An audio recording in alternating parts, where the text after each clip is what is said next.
Assalamualaikum. Hai, bersama lagi Cikgu Zam di BioTube.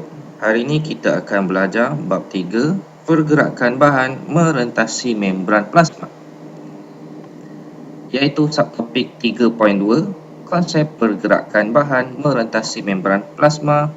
Pelajar-pelajar boleh merujuk buku teks Biologi Tingkatan 4 KSSM pada muka surat 49 hingga 56. Berikut merupakan standard pembelajaran yang harus dicapai oleh setiap pelajar di akhir sesi pembelajaran ini. Apakah ciri-ciri bahan yang dapat merentasi membran plasma? Ciri-ciri yang mempengaruhi ketelapan molekul merentasi dui lapisan fosfolipid adalah: yang pertama, saiz molekul. Sama ada molekul tersebut besar atau kecil. Molekul besar tidak boleh merentasi dui lapisan fosfolipid, manakala molekul kecil boleh merentasi dui lapisan fosfolipid. Yang kedua ialah sifat kekutuban sesuatu molekul. Dui lapisan fosfolipid telap kepada molekul yang tidak berkutub dan tidak telap kepada molekul yang berkutub. Yang ketiga, dari aspek charge ion. Zarah ataupun ion yang mempunyai charge positif dan negatif tidak boleh merentasi dui lapisan fosfolipid. Secara kesimpulannya, membran plasma hanya telap kepada molekul kecil yang tidak berkutub, contohnya larut lipid, iaitu asid lemak, glycerol, steroid dan vitamin A, D, E, K, dan molekul kecil yang tidak bercaj, antaranya air, oksigen dan karbon dioksida. Dan membran plasma tidak telap kepada molekul besar yang berkutub, iaitu larut dalam air, sebagai contoh glukosa, sukrosa, asid amino, asid nukleik dan polisakarida. Ion yang bercaj tanpa mengira saiznya kecil ataupun besar, sebagai contoh ion hidrogen, ion klorin, ion natrium, ion bikarbonat, ion kalium, ion kalsium dan ion magnesium.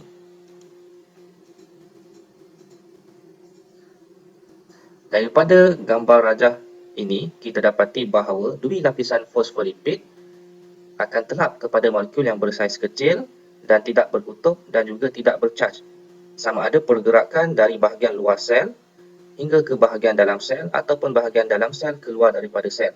Manakala tidak telap sama sekali, maksudnya tidak boleh merentasi dui lapisan fosfolipid, iaitu bahan yang bersaiz besar dan berkutub serta semua ion yang bercaj. Pengangkutan bahan-bahan ini masih boleh dilakukan merentasi membran plasma melalui protein membran, iaitu protein pembawa dan juga protein liang. Kita dapat lihat dalam gambar ni pergerakannya. Contoh ion molekul kecil dan ion akan menggunakan protein liang kerana tidak boleh merentasi dui lapisan fosfolipid. Molekul besar akan menggunakan protein pembawa, manakala molekul kecil tidak berkutub dan molekul larut lipid boleh merentasi dui lapisan fosfolipid. Terdapat dua jenis pengangkutan. Yang pertama ialah pengangkutan pasif, tidak memerlukan tenaga ATP, iaitu adenosine trifosfat, dan bergerak dari kawasan berkecerunan kepekatan tinggi ke kawasan yang berkepekatan rendah. Manakala pengangkutan aktif ialah pengangkutan yang perlukan tenaga ATP dan molekul bergerak dari kawasan yang memiliki kecerunan kepekatan rendah melawan kecerunan kepekatan ke kepekatan tinggi. Kita akan melihat pengangkutan pasif terlebih dahulu. Pengangkutan pasif dibahagikan kepada resapan ringkas, osmosis dan resapan berbantu. Kita lihat melalui gambar rajah konsep kecerunan kepekatan yang diwakili dalam rajah 3.7. Di kawasan kepekatan tinggi, kepekatan molekul adalah tinggi. Di kawasan kepekatan rendah, kepekatan molekul adalah rendah. Jadi, konsep kecerunan adalah seperti dalam gambar ini, yang mana pergerakan adalah menuruni kecerunan kepekatan. Oleh kerana itu, pengangkutan pasif tidak memerlukan tenaga kerana dia seolah-olah kita berjalan ataupun menaiki basikal menuruni kawasan bukit. Pengangkutan pasif yang pertama ialah resapan ringkas. Resapan ringkas adalah pergerakan molekul atau ion secara rawak dari kawasan dengan kepekatan yang lebih tinggi ke kawasan dengan kepekatan molekul yang lebih rendah sehingga keadaan keseimbangan dinamik dicapai. Keseimbangan dinamik ini bermaksud kepekatan molekul adalah sama di semua kawasan. Resapan ringkas ini boleh berlaku sama ada dengan kehadiran membran separuh telap ataupun tidak. Molekul larut lipid dan molekul kecil yang tidak bercaj dapat meresap ke seluruh membran plasma. Bagaimana? Molekul-molekul ini akan meluncur di antara kepala hidrofilik fosfolipid. Kemudian dia akan meresap pada lapisan ekofosfolipid dan akan muncul semula di bahagian lain pada membran plasma tersebut. Ini contoh proses resapan ringkas yang berlaku di dalam membran plasma. Resapan ringkas yang berlaku tanpa kehadiran membran separuh telap sebagai contoh ditunjukkan oleh proses resapan ringkas kristal kalium manganat 7 di dalam bikar air. Sebagai contoh dalam rajah 3.8, kristal akan melarut dan akan membentuk endapan berwarna ungu yang memiliki kepekatan tinggi apabila kita meletakkan kristal kalium manganat di dalam air suling. Selepas beberapa tempoh masa, molekul kalium manganat akan meresap meneruni kecenderungan kepekatan ke semua arah dan di akhirnya semua molekul kalium manganat 7 akan meresap secara sekata. Ini yang dikatakan sebagai keseimbangan dinamik di dalam larutan air suling. Lain-lain contoh dalam kehidupan seharian yang tidak memerlukan membran plasma resapan ringkas yang berlaku apabila kita menyemburkan minyak wangi di ruang udara. Kita akan segera rasa bau wangi tersebut di kawasan udara kita. Dan penggunaan sirap ros apabila kita minum air sirap. Dalam minuman kita membancuh dan akhirnya semua air yang kita bancuh dalam pekatan sirap akan berwarna merah. Yang kedua adalah osmosis. Osmosis adalah pergerakan bersih molekul air secara rawak dari kawasan berkeupayaan air yang lebih tinggi ke kawasan berkeupayaan air yang lebih rendah merentasi membran separuh telap. Osmosis tidak memerlukan tenaga, molekul air akan meresap secara berterusan sehingga keupayaan air di kedua-dua kawasan menjadi sama. Apa yang dimaksudkan dengan keupayaan air? Keupayaan air ialah ukuran kepekatan molekul air yang dapat meresap secara bebas dari kawasan ke kawasan yang lain. Kita dapat lihat bahawa keupayaan air diceritakan dalam gambar ini. Keupayaan air yang dimaksudkan adalah ketika di kawasan ini kepekatan molekul air yang bebas adalah tinggi. Molekul air yang tidak bergabung ataupun bergumpal dengan mana-mana zat terlarut masih banyak, masih tinggi. Jadi apa yang akan berlaku, molekul air yang bebas ini yang tidak bergumpal dengan mana-mana zat terlarut akan meresap ke kawasan yang kurang kandungan airnya, yang mana kandungan airnya telah banyak bergabung ataupun bergumpal dengan zat terlarut.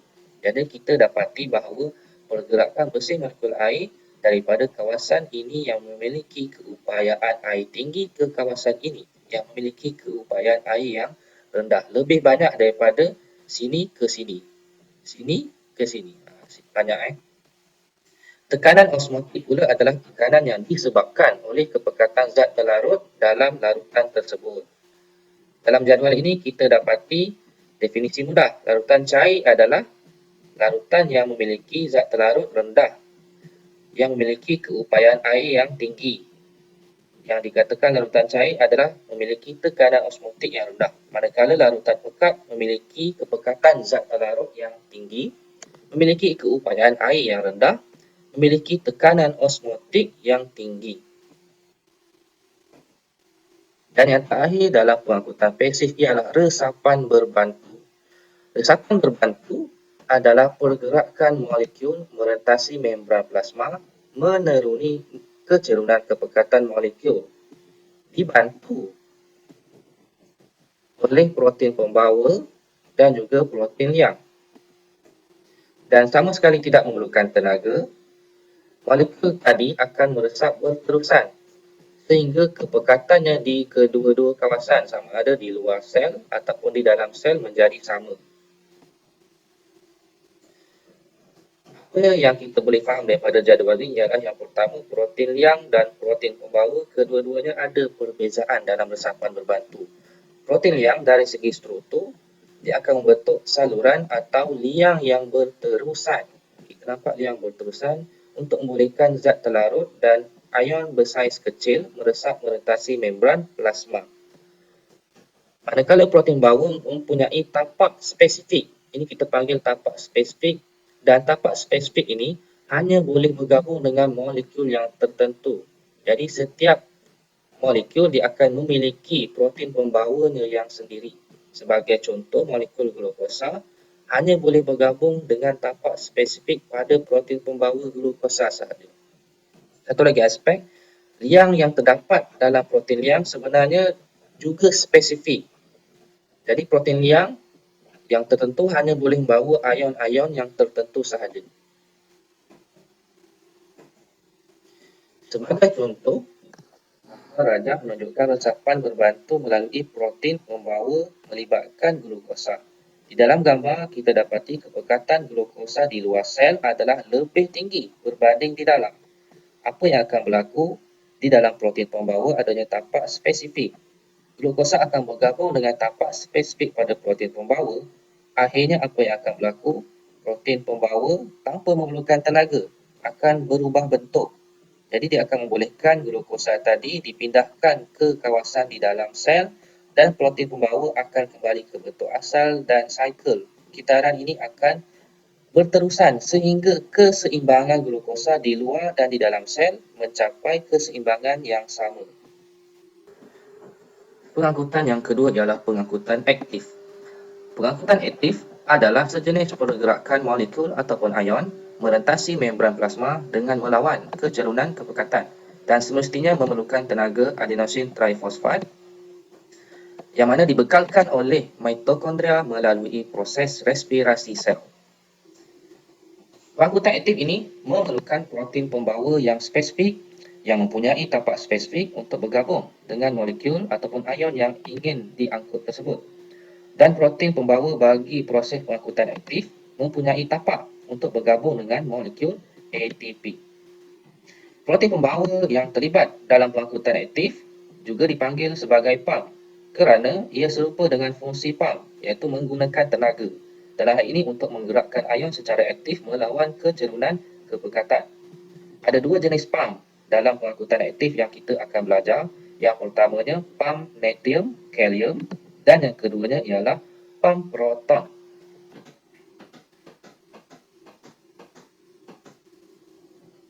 Gambar rajah 3.9 merujuk kepada pump natrium dan kalium. Pump natrium kalium sebenarnya merujuk kepada nama protein pembawa yang spesifik tersebut. Gambar rajah pertama kita dapat lihat berdalih di luar sel memiliki kepekatan natrium yang tinggi. Dan di dalam sel, sitoplasma, kepekatan natrium adalah rendah. Pergerakannya adalah melawan kecerunan kepekatan. 3 ion natrium akan bergabung pada tapak spesifik di dalam protein pembawa. Selepas itu, pada rajah 2, satu molekul ATP akan bergabung, akan terurai membentuk ADP, adenosine diphosphate, yang mana dia akan melepaskan satu kumpulan fosfat yang akan terikat pada tapak aktif bagi kumpulan fosfat di protein pembawa tadi, di pump natrium kalium tadi. Jadi satu kumpulan fosfat ni, satu molekul ni dia memberikan tenaga. Jadi apa yang akan berlaku pada rajah ketiga, ikatan fosfat tadi ni dia akan bekalkan tenaga yang mana akan mengubah bentuk protein pembawa. Dia akan mengubah jadi ion-ion natrium tadi sebanyak 3 ion natrium dapat dipindahkan ke luar sel. Apa yang berlaku? Yang seterusnya rajah 4, di dalam sel iaitu di luar daripada sel, kepekatan kalium adalah rendah. Di dalam sitoplasma, kepekatan kalium adalah tinggi. Dua molekul ion kalium akan bergabung pada tapak aktif di pump natrium kalium. Tenaga yang dibekalkan tadi cukup untuk mengubah bentuk. Pada rajah kelima, kita dapati bahawa tenaga tadi dia akan mengembalikan bentuk asal protein pembawa yang mana dia terbuka di bahagian dalam sitoplasma. Jadi akhirnya, dua ion kalium akan dipindahkan ke dalam sitoplasma. Jadi ini adalah proses yang dijalankan oleh pump natrium dan kalium. Terusnya ialah pump proton. Pam proton adalah pam yang terdapat pada sel-sel epitelium yang melapisi rongga perut kita. Pam proton inilah yang menyebabkan kandungan perut kita sentiasa beraksid. Tenaga dari ATP akan membolehkan ion hidrogen diangkut oleh protein pembawa iaitu pam proton tersebut ke arah luar sel. Ini akan menyebabkan pengumpulan ion hidrogen yang mana akhirnya penghasilan aksid di dalam rongga perut. Ini adalah di bahagian dalam sel. Ini di bahagian luar sel iaitu di kawasan perut kita yang mana protein power dipanggil sebagai pam proton akan mengangkut ion hidrogen merentasi membran plasma ke kawasan di luar daripada sel. Di dalam sitoplasma, kepekatan ion hidrogen rendah. Di luar sitoplasma, iaitu di bendalai luar sel, kepekatan ion hidrogen adalah tinggi. Ini akan memastikan perut kita mengalami pH yang rendah bagi menjalankan proses pencernaan protein. Apakah perbandingan antara pengangkutan pasif dan pengangkutan aktif? Apabila kita membandingkan pengangkutan pasif dan aktif, mesti ada perbezaan dan mesti ada persamaan. Kita mesti membandingkan berdasarkan aspek. Aspek arah pergerakan, semua pengangkutan pasif bergerak dari kawasan berkepekatan tinggi iaitu molekulnya bergerak dari kawasan berkepekatan tinggi ke kawasan berkepekatan rendah, manakala pengangkutan aktif dari kawasan berkepekatan rendah ke kawasan berkepekatan tinggi. Pengangkutan pasif tidak memerlukan tenaga, manakala pengangkutan aktif memerlukan tenaga ATP. Bagi jenis protein membran yang diperlukan, resapan ringkas dan osmosis tidak memerlukan protein membran. Resapan bantu akan menggunakan protein liang atau protein pembawa. Pengangkutan aktif akan menggunakan protein pembawa sahaja. Bagi jenis molekul yang diangkut, resapan ringkas mengangkut semua jenis molekul sebagai contoh molekul larut, molekul lipid, gas dan air. Osmosis hanya molekul air. Resapan bantu hanya molekul tertentu sebagai contoh glukosa dan asid amino serta beberapa jenis ion-ion. Pengangkutan aktif akan mengangkut juga molekul tertentu sebagai contoh garam mineral, ion dan asid amino.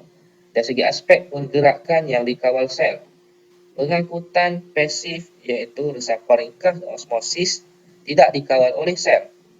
Manakala resapan berbantu dan pengangkutan aktif dikawal oleh sel kerana dia melibatkan penggunaan protein membran iaitu protein liang dan protein pembawa. Dari segi aspek kesinambungan, di dalam pengangkutan pasif, proses resapan akan berterusan berlaku sehingga keadaan keseimbangan dinamik dicapai. Pengangkutan aktif akan berlaku berterusan sehingga terdapat pengumpulan dan pembuangan molekul ataupun ion. Manakala persamaan, kedua-dua jenis pengangkutan berlaku menerusi membran separah telak dan kedua-dua jenis pengangkutan menggerak